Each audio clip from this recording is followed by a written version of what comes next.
सरस्वती को नमन है बारंबार।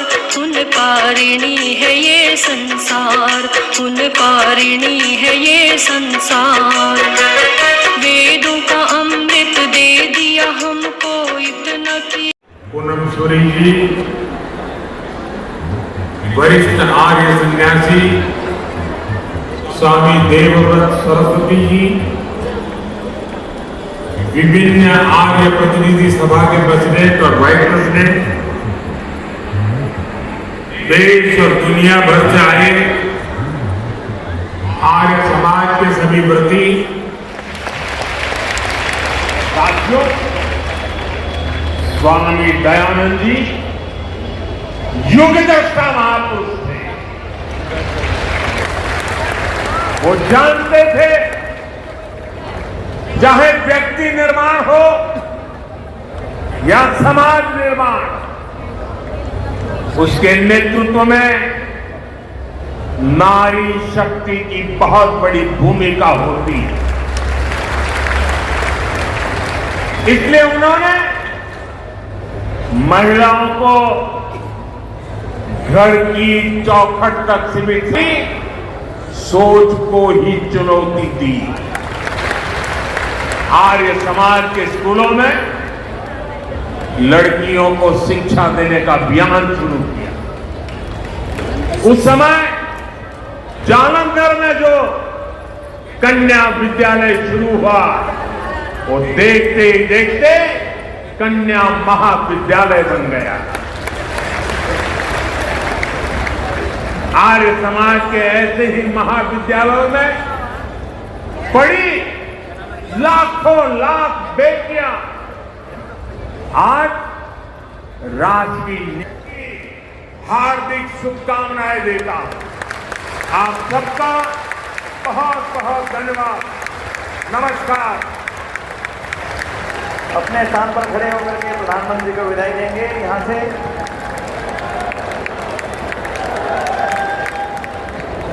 बहुत बहुत आभार माननीय प्रधानमंत्री जी का, बहुत बहुत धन्यवाद। जोरदार तालियां बोले भारत माता की, भारत माता की, भारत माता की, वंदे मातरम। है ये संसार। ऋषि दयानंद सरस्वती को नमन है बारंबार। उन कारिणी है ये संसार, उन कारिणी है ये संसार।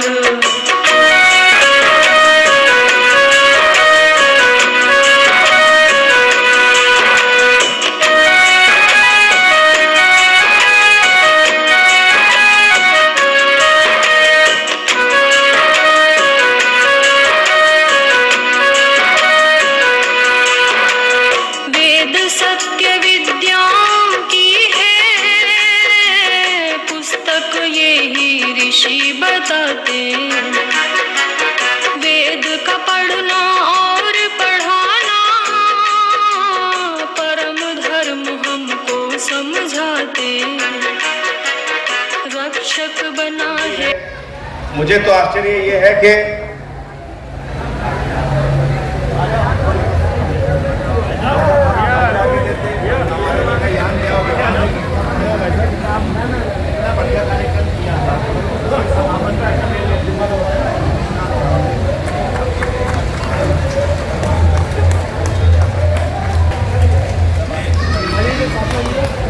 जोर से तालियां बजा करके स्वागत करें इस पूरे भवन, ये जो पूरा महासम्मेलन है, इसके संयोजक सन्यासी हुए।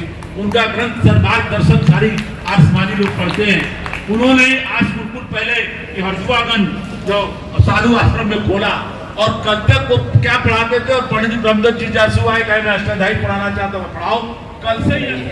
ऐसे विशिष्ट विद्वान प्रोफेसर विनय विद्यालंकार जी को मैं बहुत सम्मान के साथ आमंत्रित करूंगा। आप आएंगे और अपना उद्बोधन देंगे। प्रोफेसर विनय विद्यालंकार जी।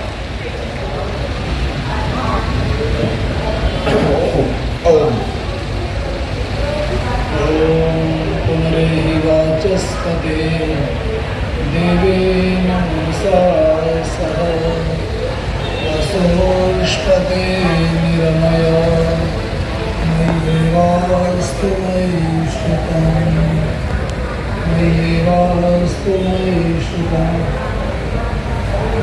शारद शताब्दी अंतर्राष्ट्रीय आर्य महासम्मेलन के तत्वावधान में इस अंतर्राष्ट्रीय वैदिक संगोष्ठी का आयोजन हुआ।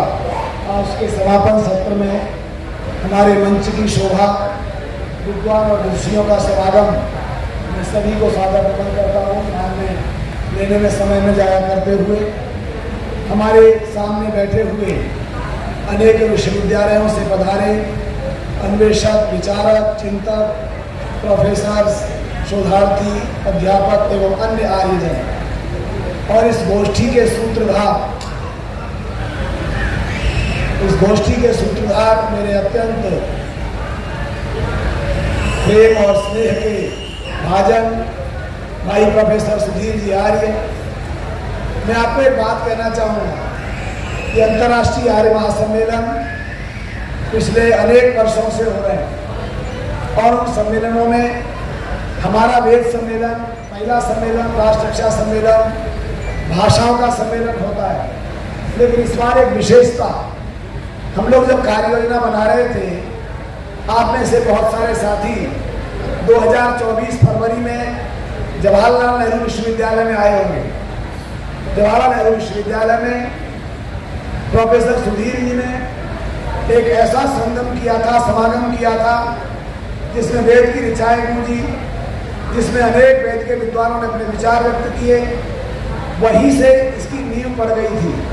हमने कहा प्रोफेसर सुधीर जी, ये गोष्ठी विश्वविद्यालयों में होती है, लेकिन एक ऐसे सम्मेलन में, ऐसे परिसर में जहाँ पर वेद की चर्चा अन्य माध्यमों से हो रही है, वहाँ पर हमारे इस ऋषि परंपरा को वैचारिक रूप से प्रस्तुत करने का एक ऐसा उपक्रम, एक ऐसा आयोजन किया जाए जिसमें कोई सीमाएं नहीं। कई बार लोगों को प्रोफेसर कुतुबुद्दीन जी बहुत बढ़िया बात कह रहे थे, ऋषि दयानंद किसी एक मत, विचारधारा या संप्रदाय या संस्था के नहीं। जिस ऋषि ने वेद के मनोभव संदेश को आगे रखा, वेद का जो संदेश सर्वप्रमुख है, मनोभव, जनया दैव्यम जनम, तो सीमाओं में नहीं बांध सकता। वो दुनिया के हर मनुष्य को मनुष्य बनाने का कार्य करने का संकल्प लेकर चले। ऐसे ऋषि की उनकी जन्म जयंती का 200वां वर्ष हो, उनके द्वारा स्थापित आर्य समाज का मैं विद्वत समाज से अनुरोध करना चाहूँगा। इतिहास के पन्नों को पलटते हैं तो बताइए इस भूमि का नाम क्या है? आर्यावर्त। और आर्यावर्त में रहने वाले कौन? आर्य। तो आर्य कोई जाति या कोई इस प्रकार का केवल शब्द हो सकता है क्या? ये कोई नस्ल का शब्द नहीं है, ये गुणवाचक शब्द है।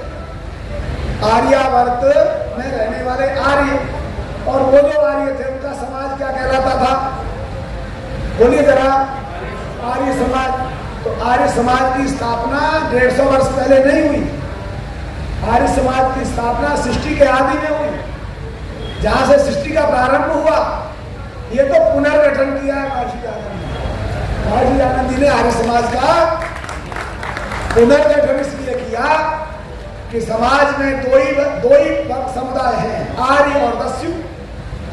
जो प्रेम की बात करे वो आर्य, जो सत्य की बात करे वो आर्य, जो अहिंसा की बात करे वो आर्य, जो ईमानदारी की बात करे वो आर्य, और जो इनके विपरीत आचरण करे वो अनार्य। तो बताइए, इसीलिए सीमाएं खोलता है आर्य समाज। आर्य समाज किसी जाति, वर्ग, क्षेत्र के लिए कार्य नहीं करता। उसी का प्रमाण प्रोफेसर कुतुबुद्दीन जी ने दिया।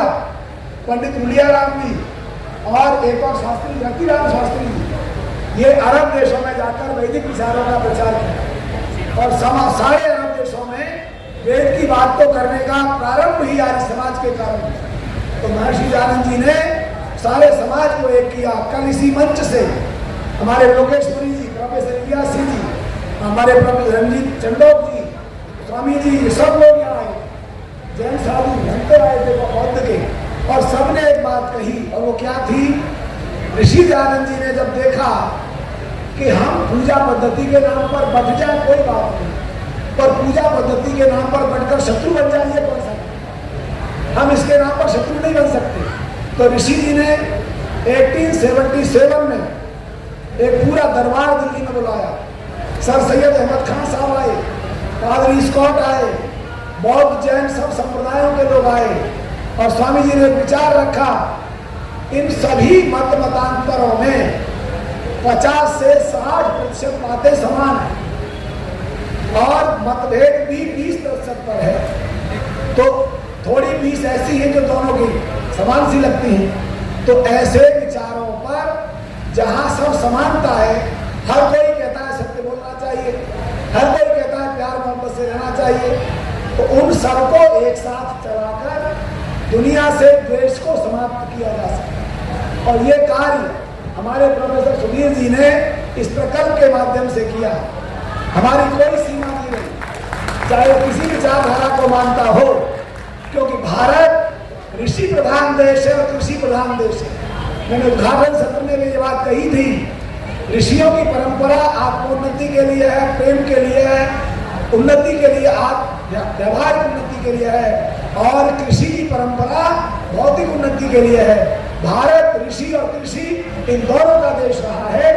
ऐसे ऋषि परंपरा के देश में कोई ईर्ष्या और द्वेष नहीं रहेगा यदि हम वैचारिक शुद्धता के साथ, स्वीकार्यता के साथ और सबके विचारों का सम्मान करने के साथ आप कार्य करेंगे।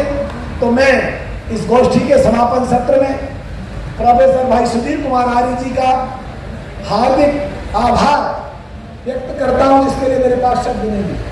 और एक बात पता नहीं आप लोगों ने किया कि नहीं, देवेश जी और शैलेश जी ये दो इनके ऐसे हनुमान हैं, इन्होंने पूरी गोष्ठी को सफल बनाया और सर्वाधिक सफल बनाया। देश के कोने कोने से पधार कर उन विद्वान विदुषियों ने, जिन्होंने यहाँ विचार यज्ञ में अपनी आहुति दी, वही आहुतियां आज भी मन से दी गई। तो एक बार सुधीर जी बीच में आ जाए और शॉल लेकर आओ भाई।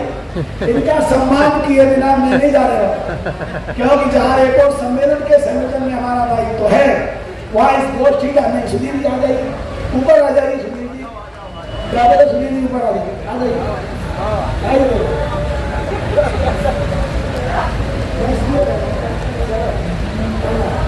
प्रोफेसर सुधीर जी बीच में सभी विद्वान विदुषी हैं और इनके पास में शैलेश जी और देवेश जी, तो मैंने खड़ा हुआ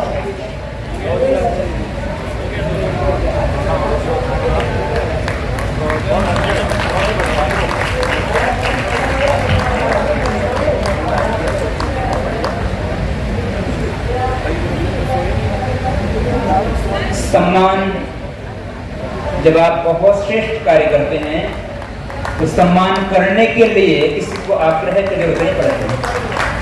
पूरा मिशन आपके सम्मान में आगे बढ़ जाता है, बशर्ते कि आप समाज के लिए अपना योगदान दीजिए। आपने योगदान दिया तो देश भी आपके सम्मान में कभी नहीं जोड़ता। ये तो केवल प्रतीक मात्र है। इनका सम्मान निश्चित रूप से बड़े मंच से कल इस कार्य के लिए जो महायज्ञ इन्होंने किया है, ये महायज्ञ जिसके ब्रह्मा बदलू होता सब ये बने, तो ऐसे हमारे आदरणीय और प्रिय, ये मुझे 1 वर्ष बड़े होने का लाभ मिलता है, मैंने छोटा भाई कह करके, लेकिन निश्चित रूप से इसमें जो मेहनत की है ना, उसके लिए कोई शब्द नहीं मिलेगा। जो परिश्रम आपने किया, मैं इसलिए कह रहा हूँ कि मैं पहले दिन से जुड़ा हूँ। रोज सुबह हमारी कोई ऑनलाइन मीटिंग, ऑनलाइन बातचीत, कभी हमारी वैसे फोन पर लगा था, भाई जी क्या करना है, भाई जी ये करना है, हम दोनों का संबोधन भी भाई रहता। तो ये अधूरा रहेगा, ये देवेश जी और शैलेश जी को, सुधीर जी इन दोनों को हमारे पूरी तरह से ये साथ लगे रहे, ये विचार लेके चला। आज इस सम्मेलन की सफलता में एक बहुत बड़ा, मैं कहता हूँ पिलर, स्तंभ ये गोष्ठी है।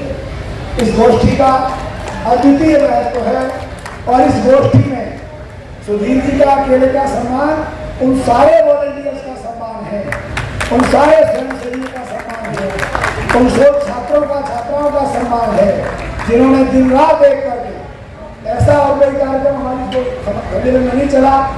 मेरे पास फोन आ रहा है, सर आप इस सत्र में संयोजक हैं, सर दूसरे का फोन आ रहा है, आप इस सत्र में कोर्ट शेयर करेंगे।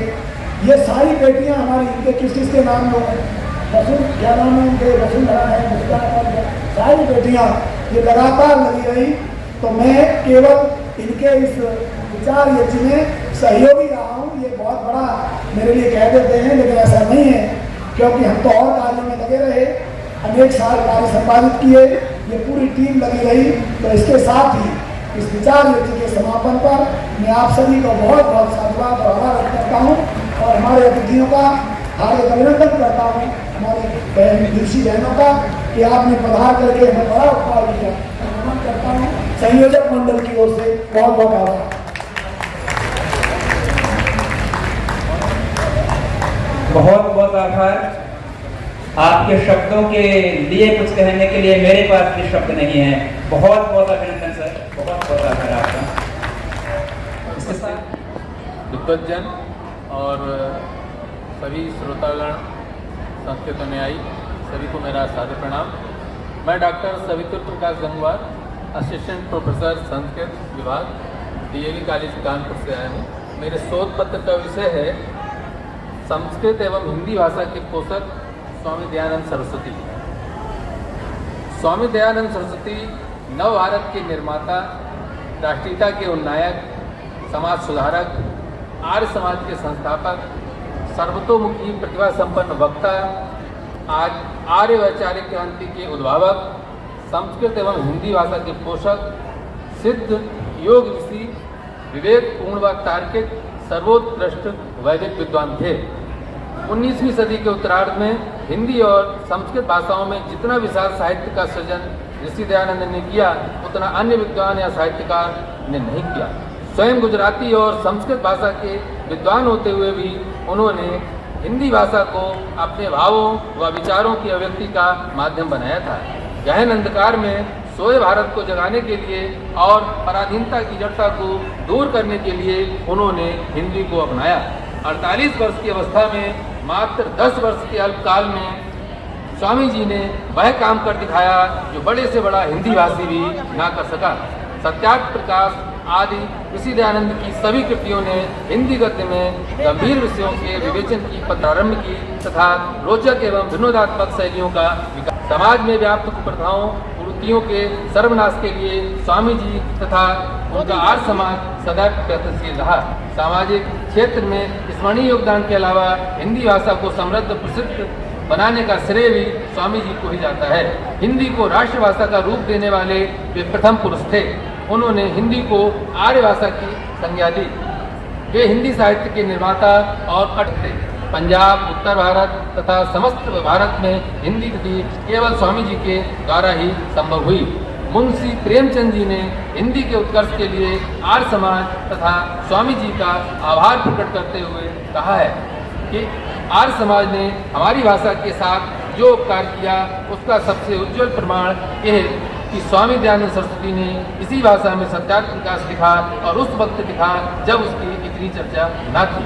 उनकी बारी की नज़र ने देख लिया था कि अगर जनता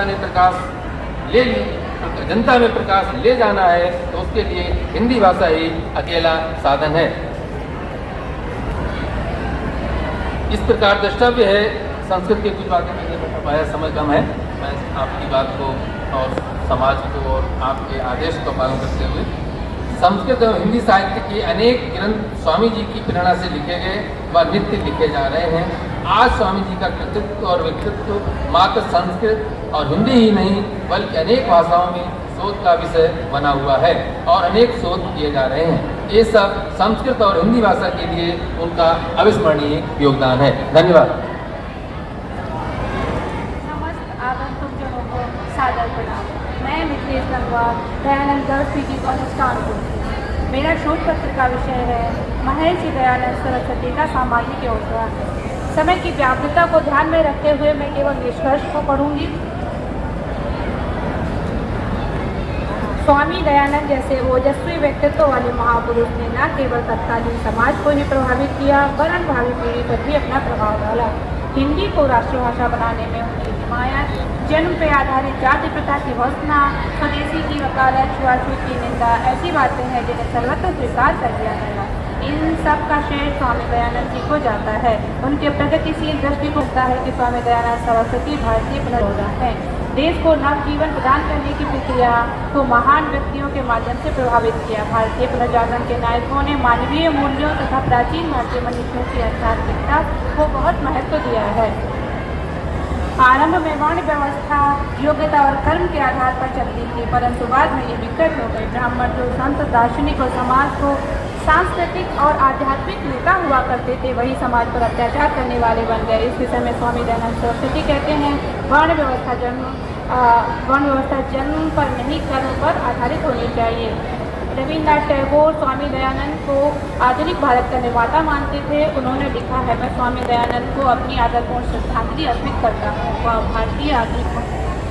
वो आधुनिक भारत के महान निर्माता हैं। विभिन्न विश्वासों और प्रथाओं की जो हमारे देश की अधःपतन के दिनों की घनी झाड़ झंकार थी, आपने बीच के साधन ऐसा निकाला जिस पर चलते हुए हिंदू ईश्वर में आस्था रखते हुए मानवता की सेवा करते हुए तर्क संगत अनुसार जीवन व्यतीत कर सके।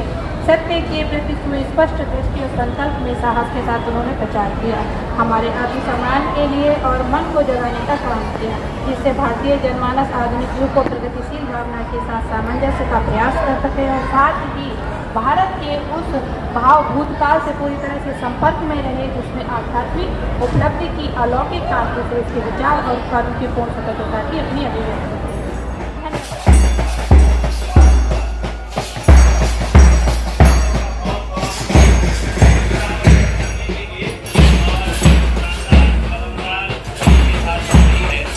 उसे अभी हम देख पाएंगे। एक सज्जन का अभी ये संक्षिप्त जवाब इस प्रकार करना तो ठीक है, मैं उनको स्वीकार करने में मुझे कोई हर्ज नहीं है और मैं जितना जल्दी स्वीकार कर लूंगा मैं भी सुखी रहूंगा और ये स्वाभाविक भी है। और जिनको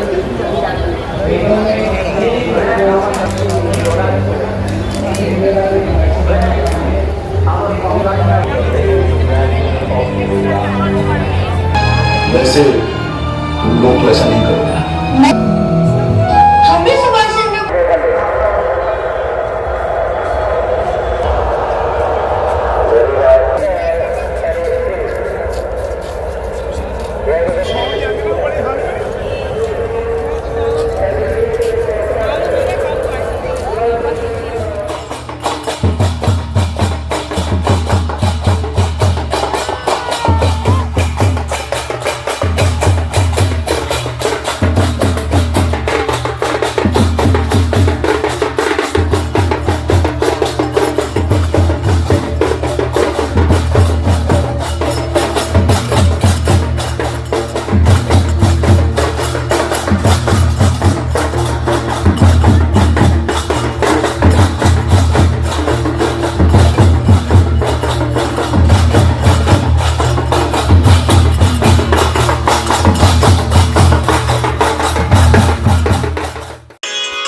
चंद्र सरस्वती को नमन है बारंबार, उन कारिणी है ये संसार, उन कारिणी है ये संसार। वेदों का अमृत दे दिया हमको, इतना किया उपकार, उन कारिणी है ये। प्रभु तेरा ओम नाम सबका सहारा है, तू है सुख का दाता, तू ही भवसागर का भक्तों को पार लगाता, भक्तों को पार लगाता, उनका उजियारा है। प्रभु तेरा ओम नाम सबका सहारा है। वैदिक संध्या हवन बताया, दुनिया में हमें जीना सिखाया, वेदों का हमें मार्ग दिखाया, खुद भी चले और हमें चलाया। वेदों की वाणी को सुनकर मिला आनंद अपार, उन उनका ऋणी है ये संसार, उनका ऋणी है ये संसार। ऋषि दयानंद सरस्वती को नमन है बारंबार, उनका ऋणी है ये संसार, उनका ऋणी है ये संसार। आप सब जानते हैं मैं एक विदेशी भाषा अरबी भाषा का एक शिष्य हूँ, एक तालिब इल्म हूँ, एक स्टूडेंट हूँ। मैं पढ़ता और पढ़ाता हूँ। मैंने बहुत सारे अरब देशों का भी विज़िट किया है अपने एकेडमिक स्तर से। मैंने महर्षि दयानंद सरस्वती को मिस्र में पाया, मैंने दयानंद सरस्वती को सऊदी अरबिया में पाया, मैंने दयानंद सरस्वती को कतर में पाया, मैंने दयानंद सरस्वती को इंडोनेशिया में पाया, मैंने इनको सीरिया में पाया, मैंने और भी दो मुल्क में गया, अरब कंट्रीज़ में गया, हर जगह इनके फॉलोअर्स पाए गए। उनसे मेरा डायरेक्ट इंटरेक्शन हुआ, जहाँ भी इंटरेक्शन हुआ, जहाँ भी मेरा लेक्चर हुआ, मैंने हिंदुस्तान के, भारत के विश्व गुरु होने को साबित किया कि भारत क्यों विश्व गुरु है, और इंडियन नॉलेज सिस्टम को आगे बढ़ाने में और इंडियन नॉलेज सिस्टम दुनिया में कितना ज़्यादा फैला हुआ है, इसका हमने अपने आंखों से इसको देखा। वहाँ पे भी हमने महर्षि दयानंद सरस्वती को पाया। कोई भी पैगंबर, कोई भी ऋषि मुनि किसी एक प्रांत के लिए नहीं होता, वो किसी एक जात के लिए नहीं होता, वो किसी एक कौम के लिए नहीं होता, वो किसी एक शहर के लिए, किसी गांव के लिए, किसी इलाके के लिए नहीं होता, वो पूरे विश्व के लिए होता। ये महर्षि, ये पूरे विश्व के महर्षि हैं। ये किसी एक कौम के नहीं, किसी एक मजहब के नहीं, किसी एक प्रांत के नहीं है, ये सारी दुनिया के लिए है। और इनका पैगाम, इनका उद्देश्य, इनका मानवता, इनकी इंसानियत, इनकी ह्यूमैनिटी का मैसेज, ये for all the world, for whole the world. It is not confined with India or any country, but it is universal. His message of humanity, his message of love and affection is for whole the universe. पूरी दुनिया के लिए है। और अगर हमसे ज़्यादा आप जानते हैं कि जब हम वेद का स्टडी करते हैं, उसको पढ़ते हैं और पढ़ें, और आप लोग मुझसे ज़्यादा जानने वाले हैं कि महर्षि दयानंद सरस्वती के सारे उद्देश्य को आप पढ़ लीजिए, इनके सारी टीचिंग को पढ़ लीजिए, इनकी सारी तालीम को पढ़ लीजिए, इनके सारे कथन को पढ़ लीजिए, आपको एक ही चीज़ नज़र आएगी। उसका जो सारांश होगा, उसका जो जिस्ट होगा, उसका जो खुलासा होगा, वो यही होगा: प्यार, मोहब्बत, इंसानियत, मानवता, बराबरी और दुनिया को एक यूनाइट कर, यही उनका उद्देश्य है। और इसीलिए मैं अपनी बात इस शेर पे ख़त्म करूँगा कि उनका जो काम है वो अहले सियासत जाने। स्वामी महर्षि दयानंद सरस्वती को अगर आप पूरा एक जुमले में, एक वर्ड, एक सेंटेंस में अगर आप पिरोना चाहें या एक शेर में कहना चाहें, तो आप इस तरह कह सकते हैं कि उनका जो काम है वो अहले सियासत जाने। मेरा पैगाम मोहब्बत है जहाँ तक पहुँचे। धन्यवाद। बहुत बहुत धन्यवाद प्रोफेसर कुतुबुद्दीन जी। कभी हमारे पूर्वजों 2-3 चरणों में अपनी बात पूरी करना चाहूँगा। पहला चरण तो ये, मैं लगातार विनय जी 3 दिन से आ रहा हूँ, आज तीसरा दिन है, रोज आता हूँ, रोज चला जाता हूँ। केवल ये देखने आ रहा था कि किस प्रकार का सम्मेलन यहाँ और क्या सीखा जा सकता है। वास्तव में ये जो पूरा कार्यक्रम है, चाहे विनय जी संचालित कर रहे हैं, चाहे सुधीर जी संचालित कर रहे हैं, वास्तव में सीखने वाला है। और मैं अपने साथ वालों को भी लाता था, मैंने कहा देखो किस प्रकार से संचालित कर रहे हैं।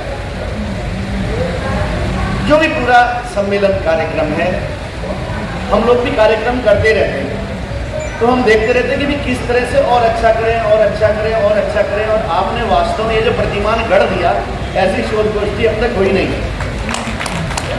कारण क्या, हम लोग गोष्ठी करते हैं, 20 बुला के भूल जाते हैं, 20 आदमी आ गए, भूल के गुप्पा हो जाता है कि बड़ा भारी काम हमने कर दिया, और किसी एक क्षेत्र के लोग आप आते हैं। किंतु आपने वास्तव में जो ये कीर्तिमान स्थापित किया कि आंध्र प्रदेश, केरल और विदेशों से भी वास्तव में हम तो कई बार ऐसी भी चालाकी कर लेते हैं, ऑनलाइन नेपाल से किसी व्यक्ति को बुलवा लिया और अपना नाम रख देते हैं अंतर्राष्ट्रीय शोध गोष्ठी। सब विश्वविद्यालय वाले, महाविद्यालय वाले जानते हैं, किंतु आपने वास्तव में होना चाहिए, वास्तव में अंतर्राष्ट्रीय जो ये हुआ। और दूसरी बात जो मैं कहना चाहता हूँ इसके बाद विनय जी के साथ, विनय जी मैं कई दिन से पूछ रहा था कि यहाँ बहुत सारे आर्य समाज के विद्वान बैठे हुए हैं, आर्य समाजी कुछ ना करने वाला होता है, क्या करने वाला आर्य समाजी होता है? मतलब जैसे कहते हैं ना, कुछ चीजों पे लिखा रहता है, कोई वस्तु आप लेते हो तो क्या करो और क्या ना करो, तो वैसे ही आर्य समाज के बारे में रहता है कि क्या ना करने वाला आर्य समाजी होता है और क्या करने वाला आर्य समाजी होता है। तो जब भी समाज में हम चर्चा करते हैं तो इसकी चर्चा बहुत होती है कि क्या ना करने वाला आर्य समाजी है। किंतु वास्तव में मैं आपको बताता हूं, यदि ये शोध गोष्ठी न होती तो हम कह सकते थे कि वो क्या ना करने वाली बात हो गई, क्योंकि शोध गोष्ठी में इस सम्मेलन को क्या करने वाला आर्य समाजी हो गया। मैं कहना चाहता हूं, मेरा संकेत इस तरफ है, ऋषि दयानंद ने आर्य समाज का जो नियम बनाए थे उसमें आर्य के लिए एक ही कर्तव्य लिखा है। आप क्या करो क्या ना करो वो अलग बात है, किंतु आर्य होने के लिए, आर्य समाजी होने के लिए क्या प्रथम कर्तव्य है? बस एक ही कर्तव्य है। जैसे कह रहे थे ना, अग्नि का एक ही धर्म है, क्या? जलाना। तो आर्य समाजी का एक ही काम, यदि वो करता है तो मान लेना आर्य समाजी है, और नहीं है तो वो वैसे ही है जैसे बाहर लकड़ी के हाथी नहीं दिख रहे, जैसे गेट से बाहर निकले तो लकड़ी के हाथी दिख रहे हैं, वो लकड़ी के हाथी है, तो वैसे ही वो आर्य समाजी भी हुआ। क्या? वेद का पढ़ना पढ़ाना, सुनना सुनाना आर्यों का परम धर्म है, और वो परम धर्म आपने इस गोष्ठी में करवा दिया। सब ने, आप देखो चाहे भाई साहब थे और भी बहुत सारे लोग हैं, सब ने उस परम धर्म का पालन कर लिया, तो सब वास्तव में आर्य हो गए। तो मैं आपको बहुत बधाई देना चाहता हूं, और ये परंपरा, विनय जी आप तो बहुत आगे जाओगे, ये परंपरा हर सम्मेलन में होनी चाहिए। कहीं भी आर्य समाज का सम्मेलन हो, ठीक है, जो कार्यक्रम चल रहे हैं चलते रहे, किंतु ये जो शोध गोष्ठी का आपने रूप रखा, शायद इतने विद्वान आर्य समाज के मुझे लगता नहीं किसी आर्य सम्मेलन में एकत्रित हुए होंगे और इतने दिनों तक रुके होंगे। तो ये जो एक उपक्रम आपने रचा, इस उपक्रम के लिए विनय जी चूंकि सूत्रपात करने वाले, तो आपको मैं धन्यवाद आभार करना चाहूँगा, और आप सूत्र को डालने वाले हैं, सूत्रधार है, तो दोनों को मैं बहुत बहुत बधाई और हार्दिक आभार व्यक्त करना चाहूँगा कि इस प्रकार का सुंदर आयोजन एक प्रतिमान गढ़ेगा और हमें भी आगे तक रास्ता दिखाएगा। और जो श्रोता लोग हैं उन्होंने मेरी बात को ध्यान से सुना, आपका भी बहुत बहुत आभार, बहुत बहुत धन्यवाद। बहुत बहुत धन्यवाद आचार्य प्रबल, आपका संदेश हमारे लिए प्रेरणास्पद भी है, प्रेरक भी है, और भविष्य के लिए पथ प्रदर्शक भी है।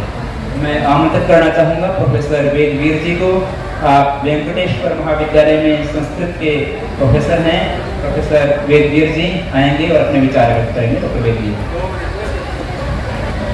निन्दन्तु नेति निपुणा यदि वास्तुवन्तु, लक्ष्मी समाविशतु गच्छतु आयतेष्टम्, अद्यैव वा मरणमस्तु युगान्तरे वा, न्यायात् पथः प्रविचलन्ति पदं न धीरा। आदर व सम्मान के योग्य मंच तथा दाईं तरफ बैठे हुए आदरणीय प्रोफेसर सुधीर कुमार आर्य जी तथा सम्मुख बैठे हुए सभी विद्वज्जन, अन्य सभी शोधार्थी, प्राध्यापकगण, सभी को सादर नमस्ते। मैं वेंकटेश्वर महाविद्यालय के संस्कृत विभाग में कार्यरत हूँ। ऋषि परंपरा और गुरुकुल परंपरा के कारण से आज मेरे हाथ में लेखनी है, अन्यथा तो मेरे हाथ में कस्सी होनी थी अथवा हथियार होना था। ये गुरुकुलीय परंपरा और ऋषि परंपरा और स्वामी ओमानंद सरस्वती, स्वामी प्रणवान सरस्वती का आशीर्वाद है कि मैं आज यहाँ महाविद्यालय में कार्यरत हूँ। अन्यथा किसान का पुत्र या तो सेना में होता है या खेत में होता है। और जो मैंने श्लोक रखा है उसका अर्थ यही है, नीति में निपुण व्यक्ति निंदा करे या प्रशंसा करे, लक्ष्मी आए अथवा अपनी इच्छा से चली जाए, आज मरना हो युगों के बाद, परंतु धैर्यशाली व्यक्ति कभी न्याय के रास्ते से डगमगाते नहीं हैं। तो ये जो श्लोक है भर्तृहरि जी का, ये प्रोफेसर सुधीर आर्य जी, विनय आर्य जी, प्रोफेसर धर्मेंद्र जी, जो भी इस कार्य के, और मेरे अनुज डॉक्टर देवेश जी और डॉक्टर शैलेश जी, इन सब की टीम को मैं अपनी तरफ से हार्दिक आभार प्रकट करना चाहता हूं कि सभी देशों से और सभी संस्थाओं से यहाँ बुला करके वैदिक संगोष्ठी और ऋषि परंपरा को आगे बढ़ाने का कार्य किया। तो मैं इनके लिए पुनः सादर आभार प्रकट करता हूँ। धन्यवाद। बहुत बहुत धन्यवाद डॉक्टर वेदवीर जी और डॉक्टर शैलेश कुमार महाभागा और डॉक्टर देवेश कुमार महाभागा। यह मेरा परम सौभाग्य है कि इस अंतर्राष्ट्रीय महासम्मेलन में मेरे को प्रतिभाग करने का शुभ अवसर मिला है। और इस अंतर्राष्ट्रीय आर्य सम्मेलन की जो रूपरेखा तैयार की जा रही थी सुधीर कुमार आर्य सर के द्वारा, वो केवल 2 या 3 महीने से नहीं की जा रही थी, लगभग 1 वर्ष से की जा रही थी। क्योंकि सर ने 1 वर्ष पहले एक समूह बनाया था और उसका नाम ही अंतर्राष्ट्रीय आर्य महासम्मेलन रखा था। उसको पूरा 1 वर्ष हो गया और निरंतर 2 माह से तो दिन रात उसमें मीटिंगें आयोजित की जा रही है, बच्चों को लेकर के उनको मार्गदर्शन देने के लिए कैसे क्या करना है क्या नहीं करना है। ये मेरा परम सौभाग्य है कि मेरा जन्म स्वतंत्र भारत में हुआ है और इस भारत को आजाद कराने के लिए आर्य समाज की एक बहुत ही महत्वपूर्ण योगदान रहा है। और मैं ज्यादा कुछ नहीं बोलूंगा, जो हम लोग श्रोता के रूप में सुन रहे हैं और वक्ता के रूप में वक्तागण बोल रहे हैं, वो क्या बोल रहे हैं कि समगच्छ ध्वम संवध्वम समवो मनासि जानताम देवा भागम यथा पूर्वे संजना नाम उपासते, कि साथ साथ मिलकर चले, साथ साथ बोले और एक दूसरे के विचारों को कल्पनाओं को समझे, तब जाके हमारा देश और सशक्त होगा। आर्य समाज क्या कहता है कि अयम निज प्रोवेति गणना लघु चेतसाम उदार चरिता नाम तू वसुधैव कुटुंबकम, कि समस्त संसार हमारा परिवार है, कुटुंब है। और महर्षि दयानंद सरस्वती जी ने महिलाओं के लिए लड़ाई लड़ी है, उनके मान सम्मान और स्वाभिमान के लिए लड़ाई लड़ी है। यत्र नार्यस्तु पूज्यन्ते रमन्ते तत्र देवता यत्र तास्तु न पूज्यन्ते सर्विष्ठा फलाक्रिया, अर्थात जहाँ नारियों की आराधनाएं की जाती है, उनकी स्तुति की जाती है, उनकी प्रार्थनाएं की जाती है, वहाँ देवता लोग निवास करते हैं। और जहाँ इनका मान नहीं किया जाता, इनका सम्मान नहीं किया जाता, इनका स्वाभिमान नहीं रखा जाता, वहाँ सारे कार्य विफल होते हैं, असफल होते हैं। ये संदेश हमें महर्षि दयानंद सरस्वती जी ने दिया है। महिलाओं के लिए डीएवी इंटर कॉलेज और महाविद्यालय खोलने की स्थापना महर्षि दयानंद सरस्वती जी ने की थी। आज हिंदुस्तान के अंदर भारत की लगभग हिंदू, मुस्लिम, सिख, ईसाई चारों जाति धर्म वर्ग की बेटियां, करोड़ों बेटियां आज डीएवी इंटर कॉलेज और महाविद्यालयों में पढ़ रही है और राष्ट्र निर्माण में अपना योगदान दे रही है। ये बड़ी साहस की बात है और बड़ी अच्छी और उत्तम बात है। आर्य समाज और हमारे ऋषियों ने क्या किया है कि जिसकी खोज आज मॉडर्न हमारे साइंस के आज हमारे वैज्ञानिक कर रहे हैं, उसकी खोज आज से लगभग 66 पहले यानी शताब्दी वर्ष पहले हमारे ऋषि मुनियों ने कर दी थी। 100 वर्ष पहले जिसकी खोज आज हमारा साइंस कर रहा है, उसकी खोज आज से लगभग 100 वर्ष पहले हमारे ऋषि मुनियों ने कर दी थी। हम लोग जात से, धर्म से, वर्ग से अलग अलग हो सकते हैं, अनेकानि रूपाणि अनेकानि धर्माणि परम यत्र धर्मे वयम भारतीय। जय हिंद, जय भारत। समय का अभाव है वरना बहुत लंबा बोला जा सकता है। नमस्कार, धन्यवाद। बहुत सुंदर आपने ध्यान दिया होगा, ये आबिद जामिया मिलिया इस्लामिया विश्वविद्यालय के विद्यार्थी हैं और आपने जो टीम बनाई है उससे पूरे देश के अलग अलग विश्वविद्यालयों के विद्यार्थी समर्पित रहे हैं। मैं अगले जो फीडबैक के लिए अंशु भार्गव जेएनयू से आप भी अपने विचार व्यक्त करेंगे। अंशु। योजागारः तं ऋचः कामयन्ते, योजागारः तमु सामान्यन्ते।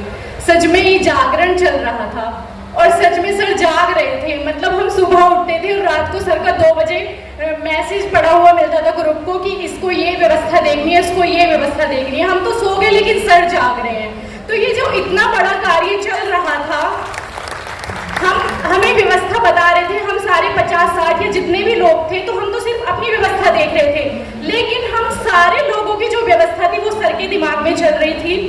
तो इस कार्य को इतने अच्छे रूप से कराने के लिए मैं सर का बहुत बहुत धन्यवाद करती हूँ और ये बहुत सक्सेस भी रहा। सच में ऋचाएं कामना, जो जागता है उसकी ऋचाएं कामना करती हैं और ये जागरण सफल भी रहा। इस विशाल आयोजन में यहाँ आने के लिए मैं आप सभी लोगों का धन्यवाद करती हूँ और इसमें आप लोगों ने बहुत सारी व्यवस्थाएं भी देखी होंगी, जैसे भोजन को लेकर या फिर और अन्य कोई अव्यवस्था देखी होगी, उसके लिए भी हम क्षमा प्रार्थी हैं। और बीच में तो ऐसा भी हुआ कि हमारे हॉल के साथ में शॉल थे, वो चोरी हो गई, पता नहीं कोई लेके ही चला गया, लेकिन हमने सर के चेहरे पे शिकन तक नहीं देखी। हमने सर से कहा सर 25 शॉल गायब हो गए, तो सर ने कहा कोई बात नहीं, उन्होंने तुरंत व्यवस्था कराई वहाँ पे। तो ये इतनी सारी चीजें, उसमें त्रुटियां होती रहती है, लेकिन फिर भी चेहरे पे कोई शिकन नहीं थी उनके और बड़ी प्रेम से सभी वॉलेंटियर्स को अपने पास बुला करके और उनसे कार्य करा रहे थे। तो मतलब बहुत अच्छा अनुभव मेरा यहाँ पे लगा हुआ था।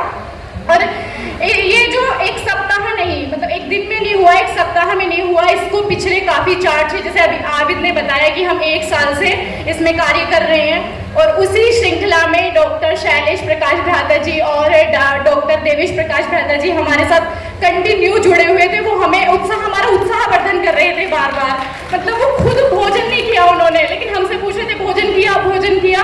मतलब मैं ये सोच रही थी कि वो खुद भूखे हैं, मतलब अपना भोजन की उन्हें कोई फिक्र नहीं है, लेकिन हमसे पूछ रहे हैं। और यहाँ पर आए हुए जो विद्वान लोग थे उनके लिए पूछ रहे हैं कि आपने उनको भोजन कराया, पूछा। तो ये सच में एक बहुत बड़ा उनके धैर्य और उनका परिश्रम है जो इस कार्य को बहुत ज्यादा आगे लेके गया है। और अभी जैसे पिछले दिनों में मैं तो क्योंकि सर के साथ मैं कार्य कर रही हूँ, तो ऐसा होता था कि हम सर को कहते थे सर आपने भोजन कर लिया, तो सर कहते थे नहीं अभी मुझे बहुत सारी व्यवस्थाएं देखनी है, तो मैं मैं अपने स्वास्थ्य का भी ध्यान रखूंगा, तो इसीलिए मुझे न्यून भोजन करना है। तो ये बहुत टाइम से सर अपना कर रहे हैं, विश्वविद्यालय की व्यवस्था भी देखना और फिर यहाँ के लिए भी अपने आपको मानसिक रूप से और शारीरिक रूप से तैयार करना, ये एक बहुत बड़ी बात है।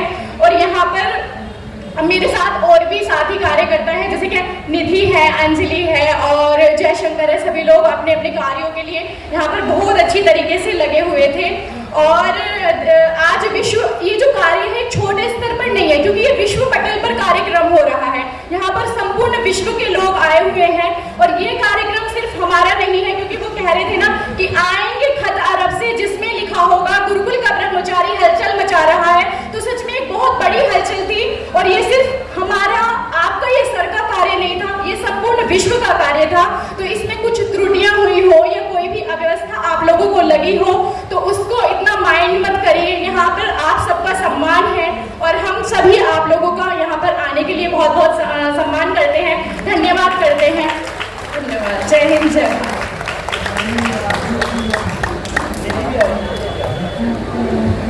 बहुत ही अच्छा लगा होगा आपको कि ये जो महायज्ञ हो रहा है इसके पीछे कितने लोगों का परिश्रम है। युवाओं की शक्ति लगी है, उनकी प्रेरणा लगी है, उनके दिन रात का परिश्रम लगा है। तो सभी का बहुत बहुत अभिनंदन भी है, आशीर्वाद भी है पूरे आर्य समाज का। मैं अगले फीडबैक के लिए आपके समक्ष बुला रहा हूँ निधि मलिक। आप महात्मा भगत फूल सिंह विश्वविद्यालय जो सोनीपत में है उसमें फिजिक्स की छात्रा हैं और आप देखेंगे पूरे विश्वविद्यालय की टीम जुड़ी हुई है। मैं ये भी बताना चाहता हूँ कि ये जो सत्र चल रहा है इसकी कन्वीनर भी निधि मलिक का नाम उसके साथ में जुड़ा हुआ था। निधि मलिक। यहाँ उपस्थित सभी विद्वानों और आप सभी को मेरा सादर प्रणाम। वैसे तो अंशु दी ने सब कुछ बोल ही दिया, मेरे लिए तो कुछ बचा ही नहीं। बस मैं हमारे गुरुजी प्रोफेसर सुधीर सर हमारे डॉक्टर देवेश सर और शैलेश सर का तहे दिल से धन्यवाद करना चाहूँगी, क्योंकि हम सोनीपत से आए हैं। पिछले 3 महीने से हम सर के साथ जुड़े हुए हैं सिर्फ एक ही कार्य के लिए कि हमें हमारे अंतर्राष्ट्रीय वैदिक महासम्मेलन को सफल बनाना है। हमें सबसे ज्यादा सिर्फ एक ही चीज की चिंता थी कि हम वहां से आ तो जाएंगे, फिर हमारे रहने खाने की व्यवस्था कैसे होगी, और खाने की व्यवस्था से लेकर रहने का हमारी सारी व्यवस्था doctor Devesh sir, doctor Shailesh sir और प्रोफेसर सुधीर सर ने इतने अच्छे से की कि हम 3 दिनों में इतना कुछ सीख गए हैं कि मैं चाहती हूँ कि ऐसे महासम्मेलन हमारे बार बार होते रहे और हम वॉलंटियर्स को इस कार्य में अपना सहयोग देने का अवसर देने के लिए मैं सर का तहे दिल से धन्यवाद करती हूँ। ज्यादा तो कुछ बचा नहीं, दीदी ने बता ही दिया कि हम 3 महीने से लगे हुए हैं। टाइम टू टाइम मीटिंग्स हो रही थी हमारे वॉलंटियर्स की। एक ही दिन में 4-4 मीटिंग्स के लिए हमारे 100 वॉलंटियर्स एट अ टाइम जुड़ रहे थे हमारे साथ। सर के सानिध्य में हमने काम किया और काफी हद तक हमने हमारे अंतर्राष्ट्रीय महासम्मेलन को सफल बनाया। मैं बस जाते जाते सर के लिए और हमारे गुरुजनों के लिए एक ही लाइन कहूंगी। ये कहते हैं कि जमीन से आसमान तक पहुंचाने का रखते हैं हुनर, जमीन से आसमान तक पहुंचाने का रखते हैं हुनर। ऐसे हमारे गुरुजनों को मेरा सत सत नमन। धन्यवाद। वॉलंटियर्स की परंपरा तो बहुत लंबी है, लेकिन इसमें अंतिम जो फीडबैक हमारे पास रहेगा वो है सलोनी, JNU से है, PhD की शोध छात्र सलोनी।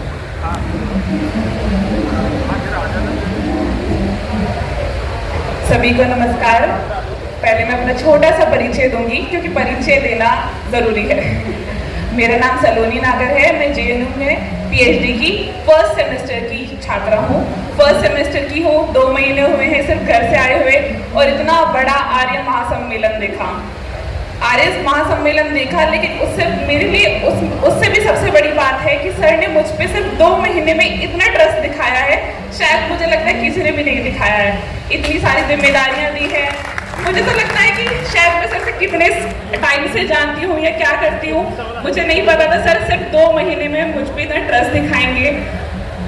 और सबसे मेन बात यह है कि 2 महीने में सर ने मुझे इतनी बड़ी जिम्मेदारी दी, शायद मैंने कभी सोचा नहीं था। और उसमें मुझे इतने सारे विद्वानों से मिलने का मौका मिला। शायद मुझे ऐसा लगता है इतने सारे लोग अब मेरा नाम जानने लगे, मेरे मोहल्ले के लोग नहीं जानते हैं इतना सब मेरा नाम। बाकी इसी के साथ मैं समाप्त करूंगी। एक चीज कहूंगी, अगर किसी भी सत्र में या किसी भी चीज में हम सबसे पूरी वॉलंटियर टीम से, क्योंकि हम बहुत टाइम से लगे हुए हैं सर के साथ, सर भी लगे हुए हैं, हमसे कुछ ना कुछ तो छोटी मोटी मिस्टेक तो हुई होगी। अगर किसी को भी कुछ भी बुरा लगा हो उसके लिए माफी कीजिएगा, क्योंकि बड़े बड़े कार्यक्रमों में छोटी छोटी भूल तो होती रहती है। ठीक है, इसके साथ धन्यवाद। Thank you so much sir, Brijesh sir, Shailesh sir, and thank you so much sir, क्योंकि सर मुझे नहीं पता था आप मुझे एक फैमिली का पार्ट बना देंगे। Thank you sir. एक बात टीम के लिए कहता हूँ, विद्वानों को बुलाना बहुत सरल नहीं होता। मैं बताता हूँ बात, बहुत सरल नहीं होता विद्वानों को बुलाना। क्योंकि विद्वान ही है, उसके बारे में कुछ तुलना नहीं कर रहा। किंतु आपकी टीम ने इतने बार फोन किए, इतने फोन किए, हमने कहा भैया आ रहे हैं।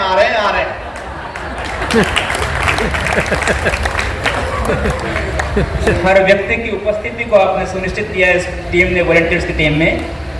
एक और वॉलंटियर यहाँ पर जरूर ही बोलना चाहती है, रिया। उसने कहा कि मुझे जरूर बोलना है सर। अब ऐसे किसी ने आकर के स्पेशल कहा हो तो रिया ये PhD की शोधार्थी है, प्रोफेसर सुधीर जी के मार्गदर्शन में। प्रोफेसर रिया। सभी को नमस्कार।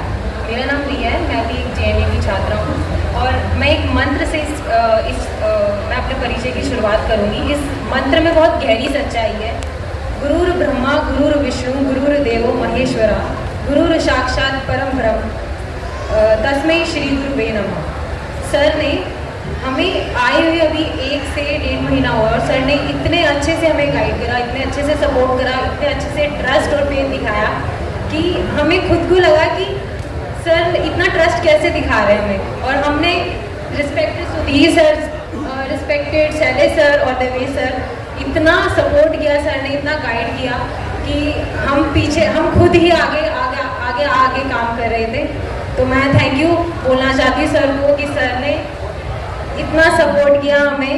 और yes sir, thank you sir, thank you.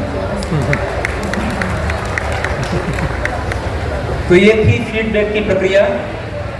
बंधुओं, समापन सत्र है और समापन सत्र में आपने देखा कितना बड़ा योगदान देश भर के लोगों का रहा है। सबकी शक्ति लगी है, सबकी प्रेरणा लगी है, सबकी ऊर्जा लगी है। आपने देखा विद्वानों की परंपरा, आपने देखा आचार्यों की परंपरा, आपने देखा एक ऐसे आचार्य जिसने अपनी एक पूरी पीढ़ी को तैयार किया है। और इस समग्र आयोजन के सूत्रधार प्रोफेसर सुधीर कुमार जी। आपको आश्चर्य होगा, मैं ये भी बताना चाहता हूँ कि सुधीर कुमार जी के पूज्य पिताजी आचार्य प्रवर सुदर्शन देव जी, जिन्होंने नाम नहीं सुना हो वो जरूर सुने। आर्य समाज की परंपरा के शिखर विद्वान रहे थे। उस महान विद्वान के आप सुपुत्र हैं और ऐसे यशस्वी विद्वान ने उस परंपरा को, ये कहना तो सच होगा या नहीं होगा, लेकिन उनकी भावना से आगे बढ़कर के उस परंपरा को आज हमारे समक्ष रखा है। मैं आमंत्रित करता हूँ प्रोफेसर सुधीर जी को, तो धन्यवाद भी ज्ञापन करेंगे और आगे के कार्यक्रम को बताएंगे। सवितर्दुरितानि परासु यद्भद्रं तन्नयासु सुदामया वरदा वेदमाता प्रचोदयन्तां पावपारिद्यजानाम् आयुः प्राणं प्रजां पशुं कीर्तिं द्रविणं ब्रह्मवर्चसं मह्यं दत्त्वा वृजत ब्रह्मलोकम्। मेरे बहुत ही सम्माननीय मंच, मैं बहुत ही संक्षेप में अपनी बात कहूंगा क्योंकि बहुत विलंब हो रहा है, मेरे सारे वॉलंटियर्स को निकलना है। हृदय के अंदर एक भावना थी कि एक बड़ा आयोजन हो रहा है और इसमें कुछ बड़े बड़े विचारकों को, बड़े बड़े विद्वानों को बुलाया जाए। तो कैसे बुलाया जाए? सबसे बड़ी व्यवस्था होती है अर्थ की व्यवस्था। अर्थ के बगैर सारी चीजें अनर्थ हैं। आचार्य यास्क भी जब वेदार्थ की बात करता है तो वहां लिखता अर्थ नित्य है परीक्षा। अर्थ ठीक ठाक निकल रहा है कि नहीं, ये जरूर परीक्षा कर लीजिएगा। तो बात हुई आयोजकों से, तो कहा कि अर्थ तो है नहीं। मैंने कहा अर्थ नहीं है तो फिर बिना अर्थ के देखेंगे। बिना अर्थ के भी बहुत सारी चीजें बड़ी सार्थक हो जाती। बहुत सारे लोगों ने धर्मार्थ चीजें खोल रखी, उसमें पहले धर्म करता फिर अर्थ कमाता। तो हम भी कुछ न कुछ देखेंगे। हमने निवेदन किया बहुत सारे लोगों से कि पैसा नहीं दे पाएंगे, तो लोगों ने कहा कि पैसा मांगा कि सर किसने? इतना बड़ा सम्मेलन हो रहा है, अंतर्राष्ट्रीय गोष्ठियां 200, 300, 400, 500 लोगों की देखी हैं, लेकिन किसी संगोष्ठी में विनय जी 1.5 लाख लोग आ रहे हैं। ऐसी संगोष्ठी, ऐसा भव्य आयोजन जीवन में शायद आप इतिहास के साक्षी हैं। आर्य समाज की 150वीं जयंती के हम तो हो सकता है कि 200वीं देखे ना देखें, लेकिन ये नई पीढ़ी 200वीं जब जयंती देखेगी इस सम्मेलन को याद करें। यस, मेरी भावना ये थी कि विषय में ऐसा रखूं कि जो सबको साथ लेकर के चलने वाला हो। संगच्छध्वम संवरद्धम शंभु मनांसि जानता देवा भागं यथा पूर्वे यत् संजनाना उपासते। वाक्य बहुत अच्छा लगता है। लोक में व्यवहार पक्ष जब निकल के आते हैं तो वाक्य कहीं दिखता नहीं। मैंने बात की भाई विनय जी से, तो विनय जी ने कहा कि करो। अब बहुत सारी चीजें निजंत में भी होती, हमने शुरू कर किया। मैंने धर्मेंद्र जी से बात की, देवेश जी आ गए, शैलेश जी आ गए। मैंने 2 लोगों से एक व्हाट्सएप ग्रुप बनाया और आज हमारे पास उसके 6 ग्रुप हैं। 3 ग्रुप में 1024 की जो संख्या है वो पूरी हो चुकी। सब लोग इंतजार कर रहे थे कोई छोड़े तो हम आए। उसके कोर ग्रुप बनाए, उसके कन्वीनर के ग्रुप बनाए, उसके वॉलंटियर के बनाए और उसमें कोर कमेटी बनाई। इनमें सब में हम चर्चा करते रहे और ऐसे ऐसे विद्वानों से हमने निवेदन किया। लगभग 2000 लोग हमारे पास आए सर। ऐसे ऐसे विद्वानों से हमने निवेदन किया कि लोकेश मुनि जी, उमर इलियासी साहब, चंडोक साहब, भंते साहब, जिससे हमने बात की, कहा कि संत परंपरा हर आदमी का अपना योगदान है इस देश की उन्नति में। जितना ऋषि दयानंद का है उतना सिखों की परंपरा का है, उतना बौद्धों की परंपरा का है, उतना जैनों की परंपरा का है, उतना और भी बहुत सारे लोग जो लगे हुए हैं उसमें हरेक का योगदान है। हमारे को समस्या हुई थोड़ी सी संगोष्ठी में तो चार्वाक सिद्धांतों को लेकर के हुई, क्योंकि यहाँ वाणी जो है वो चार्मिंग नहीं हो सकी।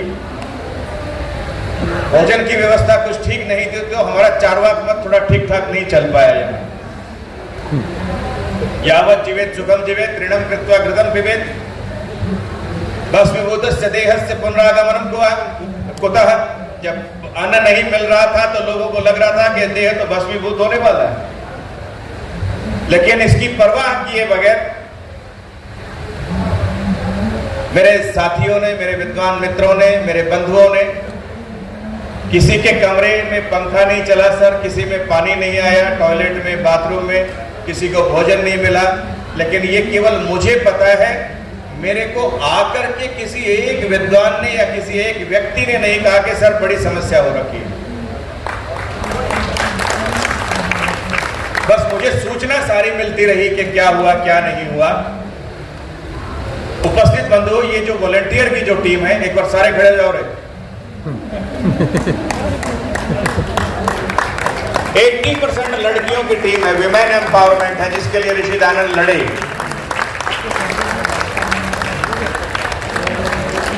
हाथ खड़े करो एक बार। बोलो भारत माता की जय। ये टीम आ रही सर, आ रही, अभी आएंगे, इनके नाम बहुत कुछ जाने वाला है। ये टीम सर, जब इनको पता लगा, प्लीज आप लोग बैठिए, कि ऐसे ऐसे जाना है, और इनके माँ बाप को लगता था सारा दिन ऑनलाइन मीटिंग्स पे ये लोग रहते हैं,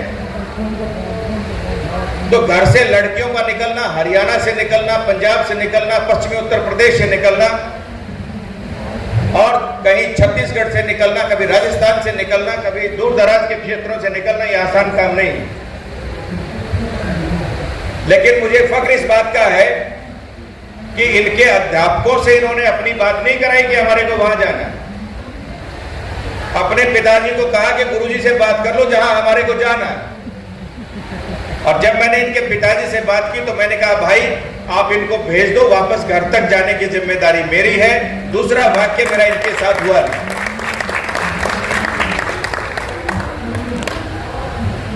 मेरे ख्याल दुष्यंत कुमार का एक शेर है कि वो जो शहतीर है पलकों पे उठा लो यारो, वो जो शहतीर है पलकों पे उठा लो यारो, जिंदगी सुधरे कोई ऐसा भी तरीका निकालो यारो। कौन कहता है कि आसमान में छेद नहीं हो सकता, एक पत्थर जरा तबीयत से उठा लो यारो। हमने एक छोटा सा पत्थर फेंका था सर, आसमान में हजारों छेद होते चले गए, और ये काफिला हमारे साथ ऐसा जुड़ता चला गया। वैसे ही कहीं संस्कृत साहित्य में 12 प्रकार के पुत्र और पुत्रियों की चर्चा मिलती है, लेकिन मुझे ये नहीं लगता कि धर्मशास्त्री कैसे एक 13वें प्रकार के पुत्र और पुत्रियों को भूल गए, जो विद्या के संयोग से पुत्र बन जाते हैं और पुत्रियां बन जाती हैं। वो भी कहीं ना कहीं उनके हम ये हमारे मानस पुत्र और पुत्रियों के रूप में हमारे साथ मिलकर के काम करते हैं। ऐसे विश्वास के साथ ये हमारे साथ आए, और मैं एक बहुत छोटी छोटी चीज मंच को बता दूं, किन परिस्थितियों से हम गुजरे और कैसी कठिन परिस्थितियों में ये बच्चे हमारे साथ आए। हमारे साथ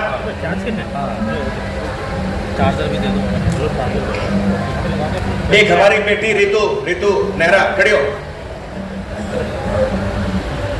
30 तारीख को सम्मेलन, 29 तारीख को हमारे को बुलाना, और 28 तारीख की रात को इसके स्टेटस पर लगा हुआ था कि इनके ताऊ जी का देहांत हो गया।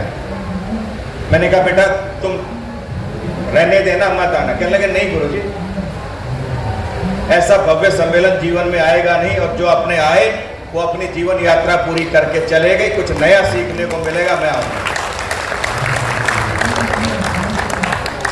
पल्लवी हमारे साथ हैं। पल्लवी कहाँ है? पल्लवी छोटे छोटे अपने बच्चों को छोड़ करके, 1-1, 2-2 साल के बच्चों को छोड़ करके दिल्ली में रहती है, बैग उठा करके भाग करके आ गई। गुंजन हमारे साथ है। गुंजन खड़ी हो। अब मुझे नाम भी ऐसे याद हो गए जैसे मैं पता नहीं कितने वर्षों से इनको पढ़ाता हूँ। और 29 तारीख को जब ये आए तो ऑनलाइन देखे थे, उसमें अलग अलग चेहरे दिखते हैं। यहाँ आकर के देखा तो अलग अलग दिखने लगे, तो पहचान में नहीं आए तो पूछना पड़ा। गुंजन के परिवार में 30 तारीख को जब ये यहाँ पहुंच चुकी तो एक बड़ी दुर्घटना हो गई। तो मैंने कहा बेटा तुम घर जाओ वापस। तो कहा कि नहीं गुरुजी, ऋषि दयानंद का काम है, इतने सारे वॉलंटियर हैं, मेरे ऊपर बहुत बड़ी जिम्मेदारी है, जाने वाला चला गया, अब मैं बाद में ही जाऊंगी। ऐसी परंपरा के साथ इतनी मुस्कुराहट के साथ ये लोग हमारे साथ मिलकर के काम करते हैं। मेरी डांट भी खूब खाई है सर, निधि ने खूब डांट खाई है दिन में रात में, और मैं भी बहुत कुछ झेलता था। बस मुझे तो एक शेर याद आता था कि बेवजह बेवक्त बेहिसाब, बेवजह बेवक्त बेहिसाब यूं ही मुस्कुरा देता हूं मैं। सच कहूं आधे दुश्मनों को तो यूं ही हरा देता हूं मैं। जहां जहां मुझे समस्या आई, मैं रात को 11:30 बजे विनय जी को फोन ठोकता। कहते हाँ भाई जी नमस्ते, क्या हाल है? मैंने कहा जी जाग तो आप भी मेरी तरह रहे। कभी कभी सुबह 5 बजे इनका फोन आता, मैं 8 बजे उठने वाला। जेएनयू तो सूर्यवंशी है, सूर्य निकल आए तब भी नहीं उठता। सूर्य भगवान भास्कर संपूर्ण अंदर प्रवेश कर जाए किरणों के माध्यम से, तब वो उठता है। रात्रि में हमारा जागरण होता है। दिन में जेएनयू में आओगे तो आपको लगेगा कुछ दिख नहीं रहा, रात में हम जाग के काम करते हैं। तो ऐसी परंपरा हमारे यहाँ है। तो ये वैसा सहयोग आपका मिलता चला गया। कभी एक बात जो मैंने कही, मैंने कहा विनय जी ये समस्या आ गई, तो कहा कोई बात नहीं, आप चिंता मत करो, हम बड़ी टीम के लोग हैं, आप निश्चिंत रहो, सेमिनार होके रहेगा, बढ़िया होके रहेगा, भव्य होकर के रहेगा, ऐतिहासिक होकर के रहेगा। ऐसा सम्मेलन की संकल्पना में भाई विनय जी ने खूब इस राष्ट्र यज्ञ में आहुति डाली है। और इन 17 विश्वविद्यालयों में आदरणीय बरखेड़ी साहब, ये अभी मेरे ख्याल एक सज्जन कह रहे थे कि इतना सुंदर भव्य आयोजन है, अच्छे अच्छे पत्रों का प्रकाशन होना चाहिए। जब मैंने ये सामान्य सी बात बरखेड़ी साहब को कहा, तो बरखेड़ी साहब ने कहा सुधीर जी आपकी स्क्रीनिंग कमेटी जो पत्र मुझे दे देगी, चाहे वो 1 वॉल्यूम में छपे, 2 में छपे, 3 में छपे, 4 में छपे, उसकी सारे की सारी प्रकाशन की जिम्मेदारी केंद्रीय संस्कृत विश्वविद्यालय नई दिल्ली की होगी। बरखेड़ी साहब के प्रति हृदय से आभार। और इसमें जितने सारे लोग आए, चाहे वो कवि सम्मेलन के रूप में हमारी बहन रचना विमल जी ने सारा विन्यास किया हो, इतने बड़े बड़े लोगों का आयोजन, इतने बड़े बड़े लोग आना, ये बड़ा मुश्किल काम था। लेकिन फिर भी इतने सारे लोग, 80% पेपर प्रेजेंटेशन में भी सर विमेन एम्पावरमेंट हमारे को दिखता है, महिला शक्ति दिखती है, उसमें भी लगभग 70 से 80% पत्र वाचन जो है वो हमारी प्रातःस्मरणीय, पूजनीय, वंदनीय हमारी बहनों के, बेटियों के, हमारी मातृशक्ति के रहे। उनके प्रति भी मैं बहुत हृदय से आभार अभिव्यक्त करता हूं। हमारे बच्चे इसमें दिन रात कहीं न कहीं किसी न किसी रूप में लगे रहे। एक एक का नाम लेना बड़ा मुश्किल है, लेकिन फिर भी जिस विश्वास के साथ ये अपने घरों को छोड़ करके आए थे, कभी जटिल भी परिस्थितियां हुई, लेकिन कभी किसी बच्चे ने ये नहीं कहा कि मुझे क्या करना है, क्या नहीं करना है। मेरे इधर ये सलोनी बैठी है, सलोनी खड़े, रिया बैठी, खड़े हो जाओ। क्योंकि विद्वान आदमी जब झोला उठा लेता है ना सेमिनार के लिए, तो उसको ये लगता तू ससुराल में जा रहा है। क्या कुलदीप जी मैं सच कह रहा हूं? और उसको लगता पता नहीं कितनी भव्य व्यवस्थाएं मिलेंगी, क्या मिलेगा क्या नहीं मिलेगा। और ये जो रजिस्ट्रेशन डेस्क है ना, ये ऐसी डेस्क है कि बस जिसको सुनने की आदत और पेशेंस नहीं हो तो वो 2 मिनट में झगड़ा, लड़ाई और मारकूट हो सकती है वहां। मेरा प्रमाण पत्र नहीं मिला, मेरा बैग नहीं मिला, मेरी किताब नहीं मिली, मेरा ये नहीं मिला, मेरे वाले में पेन रह गया, मेरे वाले में ये छोटी किताब रह गई, मेरे बैग की एक डस जो है ये छोटी हो गई। अरे भाई ये क्या मतलब लेना देना। लेकिन मैंने इनको पहले दिन ट्रेनिंग दिया कि मैंने कहा तुम सुनने की आदत डालना, मुस्कुराने की आदत डालना। जो कोई कुछ विद्वान कुछ कहें तो उनको समझना कि दादा का आशीर्वाद है, ताऊ का आशीर्वाद है, बड़े आचार्य का आशीर्वाद है, उनकी भी बहुत सारी संकल्पनाएं हैं। ये हमारी पूरी टीम ये सुनती रही, मुस्कुराती रही। लाभ हानि होना तो एक सेमिनार के अलग प्रकार के फल होते हैं, वो तो ईश्वर कृपा होती है, वो चलती रहनी चाहिए। लेकिन फिर भी मैं आपको ये कहता हूँ, आपको जो भोजन में समस्या हुई मैं समझ सकता हूँ कि संगोष्ठी के जैसा एक कार्यक्रम था नहीं, और दूसरा हमने इतना बहुत बड़ा इसका फीस रखा नहीं था। वो 500 रुपया भी हमारे को इसलिए रखना पड़ा ताकि थोड़ा सा गंभीर व्यक्ति हमारे पास आए। यदि मैं 5000 रुपए की व्यवस्था करके आपको उत्तम प्रकार का भोजन, उत्तम प्रकार का आवास, सारा उसमें मेरा कुछ नहीं लगना था, आपकी जेब से ही सारा लेकर के आपको ये सुविधाएं दिलवानी थी। और ये सुविधाएं यदि आप थोड़ा सा बुद्धिमत्ता से काम लेते तो ये सुविधाएं आप अपने लिए और बेहतर अपने लिए स्वयं भी कर सकते थे। लेकिन जिस ऋषि ने अन्न नहीं खाया हो, कई कई दिन तक नहीं खाया हो, जिस ऋषि ने पानी नहीं पिया हो, और जिस ऋषि के पास ना कुर्ता हो, ना जेब हो, ना झोली हो, ना कुछ और हो, ना कोई बैंक हो, ना बैलेंस हो, ना रुपए हो, ऐसे ऋषि की संगोष्ठी में यदि कोई व्यक्ति आकर के काम करता है, उसके लिए यदि 1 दिन या 2 दिन भूखा भी रहना पड़े तो मुझे लगता है कि उसमें किसी को कोई आपत्ति होना नहीं चाहिए। वो व्यक्ति समाज में निकला, अपने लिए नहीं निकला, अपने घर में और अपने साम्राज्य में तो उसके पास बहुत कुछ था, खूब राज कर सकता था। पिताजी कृष्ण जी तिवारी आनंद के साथ सब कुछ लेकर के चलते थे। चाहे स्वामी श्रद्धानंद की परंपरा हो, जहाँ बोगियां चलती थी, गाड़ी चलते थे, बड़े एडवोकेट थे, क्या कमाल की कोठी थी, हजारों नौकर घर में काम करने वाले थे, धन संपदा साम्राज्य भूमि, जिसकी चर्चा आचार्य कट अपने उपनिषद में करते हैं कि तू सोना ले ले, हाथी ले ले, घोड़े ले ले, चांदी ले ले, वित्त ले ले, जो कहने को लेना है ले ले।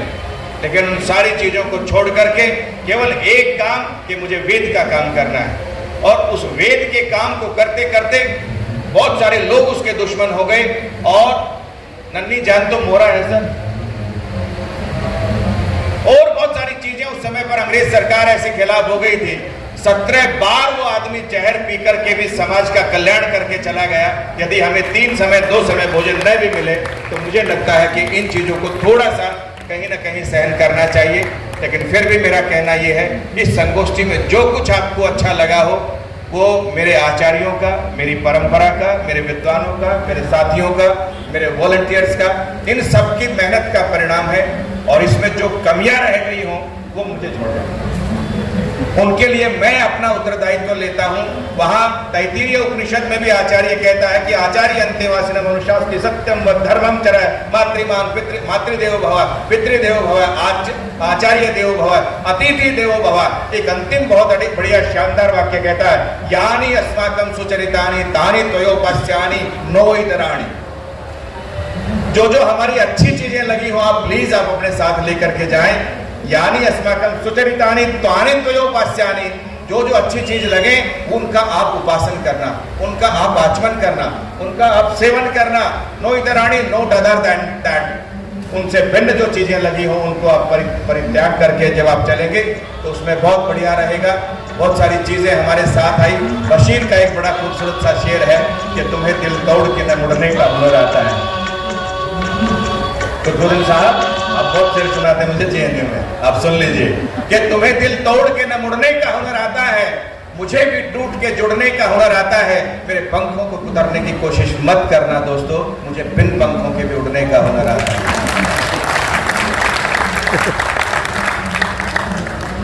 भगवान ने मुझे इतना बल दिया, इतनी शक्ति दी, इतनी सामर्थ्य दिया। जब पंख कुतरने वाले लोग आए तो उस समय पर विनय जी, धर्मेंद्र जी, मेरे साथ देवेश जी, मेरे साथ शैलेश जी, हमारी बहन रचना विमल जी, कहीं अंजू सेठ जी, कहीं हमारी बहन अतिमा शर्मा द्विवेदी जी, कहीं हमारी बहन प्रोफेसर सुदेश जी, कहीं हमारे पाठक साहब, कितने सारे लोग कहा कि सुधीर जी आपको धन चाहिए, धन ले लो। मैंने कहा धन चाहिए नहीं हमारे को संगोष्ठी में। 17 विश्वविद्यालयों के साथ कोलैबोरेशन किया, खुले मन से कह रहा हूं, किसी से 1 रुपया लेकर के नहीं किया।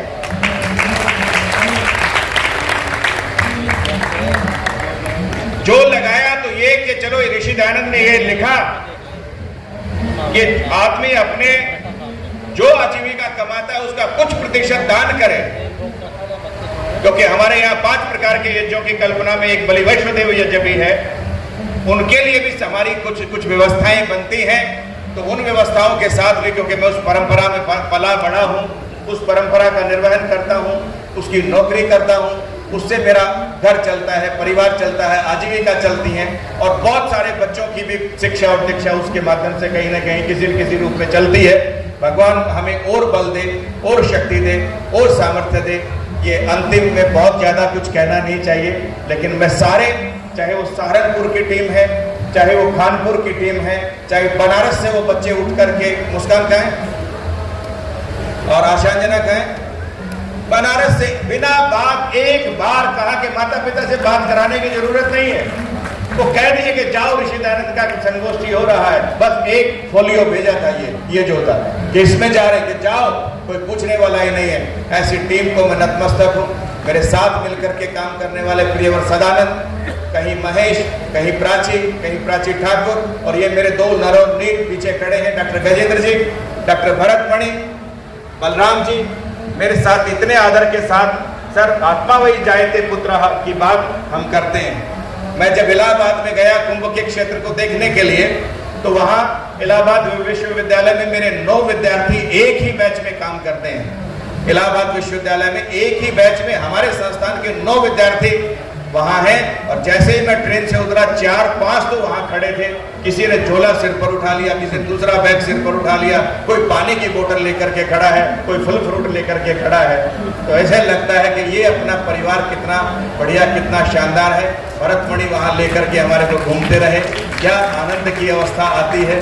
पीछे महेश बैठे हैं, लोकेश बैठे हैं, प्राची है, दिव्या है, ये सबके नाम मुझे लगता है कि जिनके नाम मैं नहीं भी ले पा रहा हूँ, ये सारे मेरी बात को इस मूक रूप से स्वीकार करेंगे। अंत में एक बड़े खूबसूरत से ये शिवांगी है। शिवांगी का कोई लेना देना नहीं हमारे से, ग्रेजुएट सामान्य BA की लड़की है, लेकिन सारा कैलीग्राफी से लेकर इधर के काम, उधर के काम, ये बनाना, वो बनाना, पोस्टर बनाना, लोगों को फोन करना। कई बार हुआ कि लोगों को फोन किए 10-10 बार, 15-15 बार, नहीं उठाते लोग। मैंने कहा लगे रहो। 2 टीम बना दी, 3 टीम बना दी, कभी तो उठाएंगे, जब उठाएंगे तब बात करना। और नहीं करते, व्हाट्सएप ग्रुप में शामिल करते, उसमें हल्ला मचाते रहो। तो उसका परिणाम आचार्य श्री ये हुआ। और एक सबसे बड़ी भरोसे की चीज पता क्या है, हमारे बीच में हमारे बड़े भाई आचार्य प्रोफेसर वाचस्पति मिश्र जी हैं। इन्होंने जब अपनी बेटी का दाखिला कराना था, तो ये पूरे सब, अब ये तो जिधर मुंह करके बोले उधर एडमिशन हो जाए। लेकिन ऐसी परंपरा जो 2 बेटियां, 3 बेटियां, तीनों बेटियों को संस्कृत में डाल रहा है। हिम्मत चाहिए आज संस्कृत के आचार्य को अपने बच्चों को संस्कृत में डालने के लिए, साधारण काम नहीं है। लेकिन ये अपनी पहले बड़ी बेटी को हमारे पास छोड़ के गए, फिर छोटी बेटी को हमारे पास छोड़ करके गए। इनके दोनों बच्चे हमारे साथ मिलकर के काम कर रहे हैं। उधर हमारे आचार्य शिवदत्त पांडे जी, उनकी बेटी मुदिता कहाँ है? मुदिता क्या सुंदर कला, क्या वेद, क्या उपनिषद, क्या शास्त्र, प्रकांड पंडिता हमारे बीच में है। ऐसी परंपरा की धनी।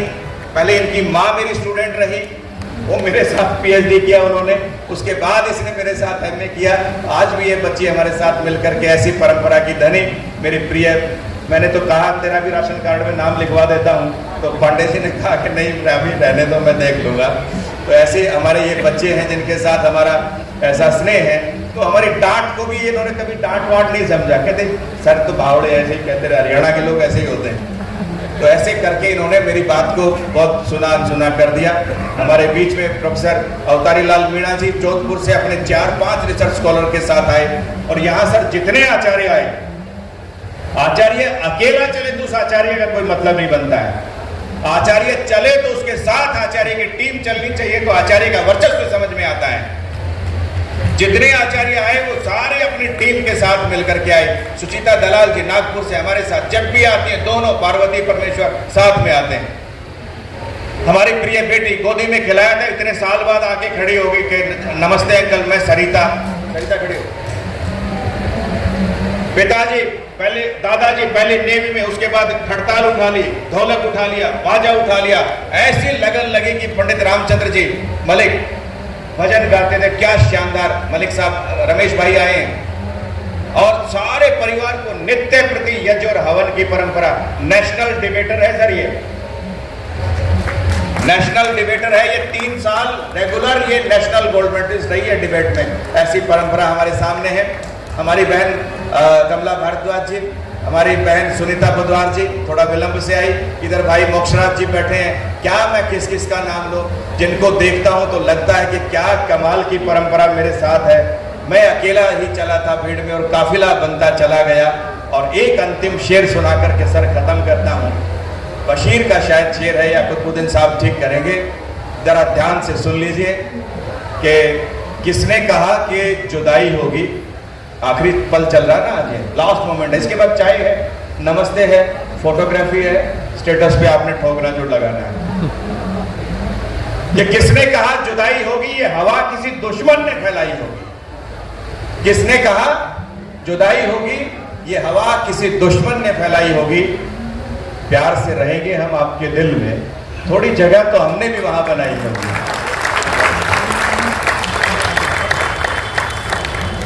तो ये परंपरा हमारे साथ एक आज तक चलने वाली नहीं है। हमारी बहन अंशु भारद्वाज जी प्रतिनिधि रूप में केवल मैडम कुलपति नहीं आई, अपने 10 प्रोफेसर्स को भी भेजा और कम से कम 10-15 मेरे ख्याल 17 बच्चों को भी हमारे यहाँ वॉलंटियर के रूप में इन्होंने डाला। ऐसी परंपरा को हम बार बार प्रणाम करते हैं। और मैं जितने मेरे वॉलंटियर हैं इन सब के लिए सर एक हमने विशेष रखा है। हमने एक इन सब ने पेपर भी पढ़े सर, पेपर भी मैंने तैयार करवाए इन सब लोगों के। तो जितने बेस्ट पेपर अवार्ड है वो मेरे सारे वॉलंटियर को जाते हैं। आ जाओ सारे। ये है हमारे बेस्ट पेपर। और मैं पूरे मन से एक सेकंड मैं उससे पहले कि मैं इनको बुलाऊं, हमारे बीच में मोक्ष राज जी जो भारत का प्रतिनिधित्व किया अमेरिका में एम्बेसी में, वहां बड़े लंबे समय तक रहे, वेद की खूब बड़ी दुंदुभी बजाई। इनके छोटे से सम्मान के लिए सर हम आपको क्या दे सकते हैं, आप ऑलरेडी इतने बड़े प्लेटफॉर्म पर हैं, फिर भी हमारे मंच से आप ये सम्मान हमारा जरूर ग्रहण करेंगे। मेरे मंच से प्लीज कोई न जाए, सभी के लिए चाय और स्नैक्स की व्यवस्था रखी है। मेरी सॉरी की स्पेलिंग भी थोड़ी सुन के जाए। वीरेश शर्मा जी प्लीज आप भी मंच पर आए। वीरेश शर्मा जी आ जाए। ये हमारे गुरुकुल झज्जर की परंपरा के धनी विद्वान हैं। कुछ विद्वानों के पत्र जो वाचन होने थे उनके नहीं हो पाए, किसी वजह से नहीं हो पाए, हमारी व्यस्तता के कारण से, उनके विलंब के कारण से या किसी और चीज के। मैं आश्वस्त करता हूं कोई व्यक्ति यहां से बिना प्रमाण पत्र के नहीं जाएगा, वो मेरे से लेकर के जाएगा। रविंद्र जी प्लीज आ जाए। महामंत्री दिल्ली वेद प्रचार मंडल, आपका अभिनंदन स्वागत।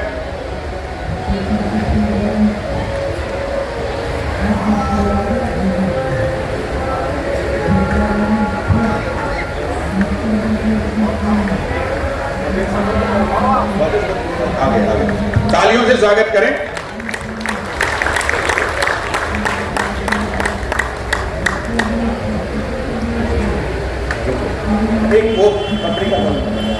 से मेरे विद्यार्थी भी रहे और बड़े अच्छे आचार्य हैं।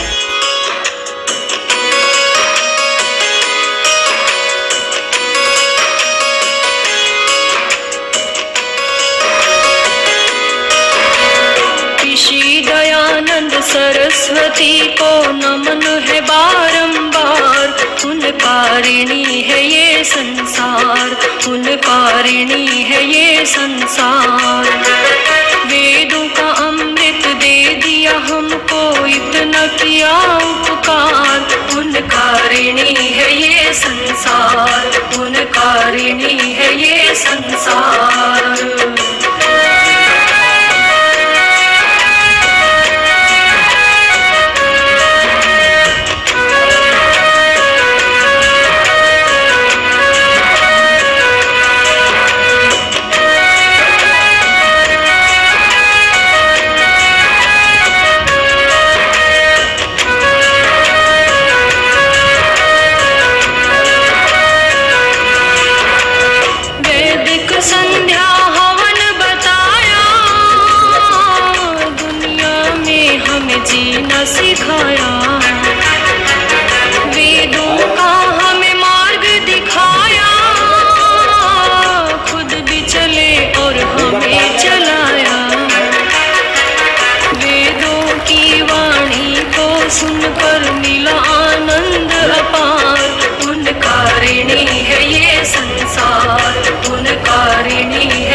सरस्वती को नमन है बारंबार। उनका ऋणी है ये संसार, उनका ऋणी है ये संसार।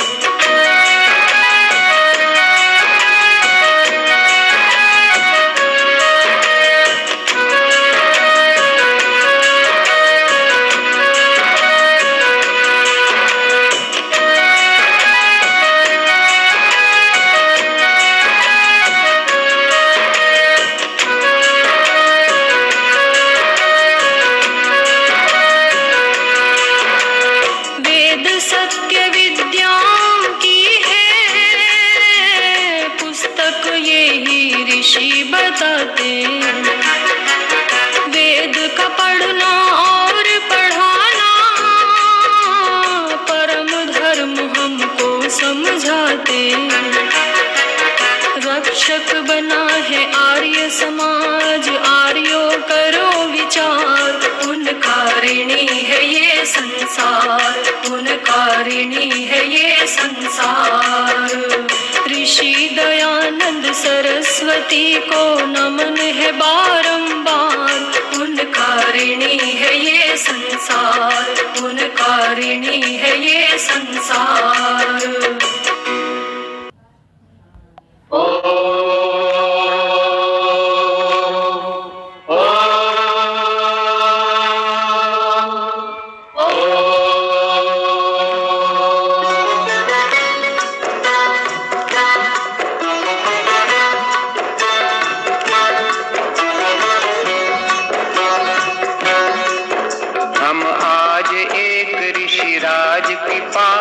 कथा सुनाते हैं, पावन कथा सुनाते हैं। आनंद कंद ऋषि दयानंद की गाथा गाते हैं, हम कथा सुनाते हैं। हम एक अमर इतिहास के कुछ पन्ने पलटाते हैं। आनंद कंद ऋषि दयानंद की गाथा गाते हैं, हम कथा सुनाते हैं। ऋषिवर को लाख प्रणाम, गुरुवर को लाख प्रणाम। धर्म धुरंधर मुनिवर को कोटि कोटि प्रणाम, कोटि कोटि प्रणाम।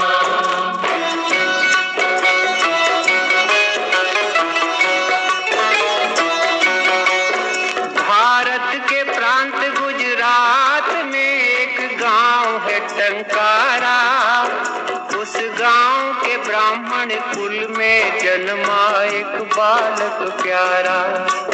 बालक के पिता थे करसन जी, माँ थी अमृत बाई। उस दंपति से हम सब ने एक अनमोल निधि पाई।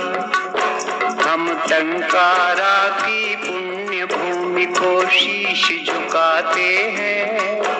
आनंद कंद ऋषि दयानंद की गाथा गाते हैं, हम कथा सुनाते हैं। ईश्वर को लाख प्रणाम, गुरुवर को लाख प्रणाम।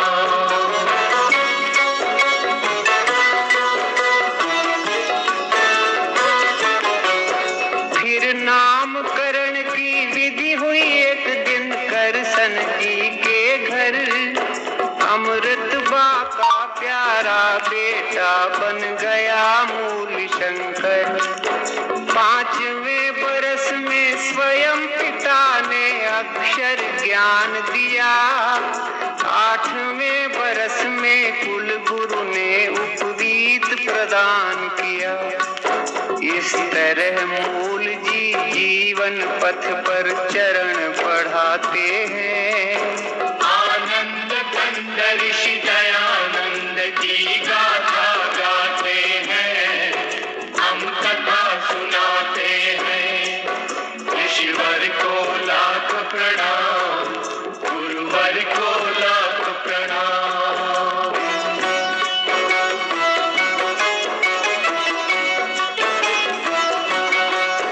जब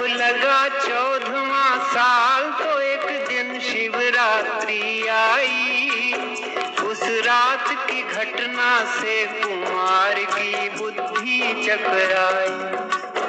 जिस घड़ी चढ़े शिव के सिर पर चूहे चोरी चोरी, मूल जी ने समझी तुरंत मूर्ति पूजा की कमजोरी। हर महापुरुष के लक्षण बचपन में दिख जाते हैं।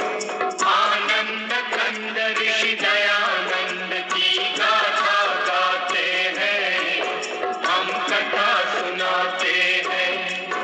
ऋषिवर को लाख प्रणाम, गुरुवर को लाख प्रणाम।